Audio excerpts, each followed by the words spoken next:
So, as you're reaching out to people, sometimes you'll send that first message and they won't respond, or you'll send them something over and you'll lose contact with them, right? If they don't respond to your initial message, you're going to want to follow up, but you need to do so very carefully. Some people send lots and lots of follow-up messages, and they just, send like 7 or 8 follow-up messages really, really quickly, and they're just constantly following up. And that is a sign of desperation most of the time. You need to be very intelligent about how you follow up. There's only 2 reasons why they didn't respond. One, they saw your message and it just was a bad time. They were busy. They're on their way to their grandmother's funeral or whatever. It was a bad time. It was inconvenient and they got busy and they forgot. Or they didn't like your offer. They didn't like what you had to offer. They decided, nope, I'm not going to respond to this guy. Those are the only 2 reasons why they wouldn't respond. The first one is pretty easy to solve. Just send them a follow-up probably in about 24 hours after the first message and sort of re-bring it to their attention. Hopefully you catch them at a better time, right?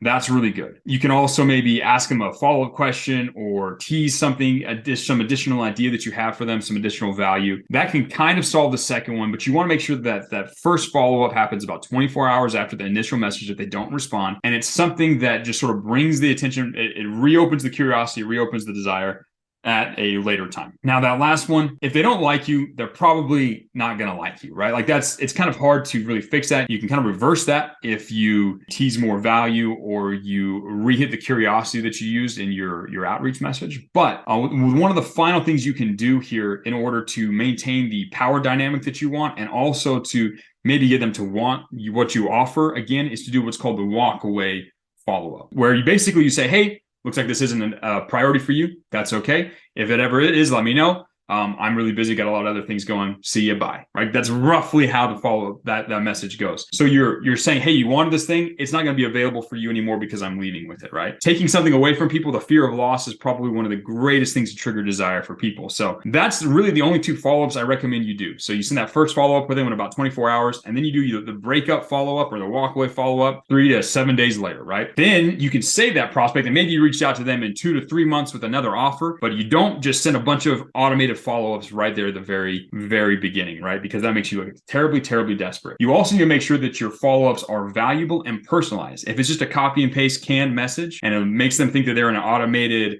outreach sequence, they are going to say, he's pitching really, really hard for me. You're not going to come off as that strategic part, or you're going to come off as a low rate, low value salesman who's cold emailing, spamming people, right? Make sure they're personalized, make sure they're valuable, keep it short, keep it effective. Don't be desperate. Trigger and show your value by following up like a professional, and then save them for later. And you can reach out to them in 2 or 3 months later with a different offer, different idea if they still don't respond. That's how you do follow-ups like a G.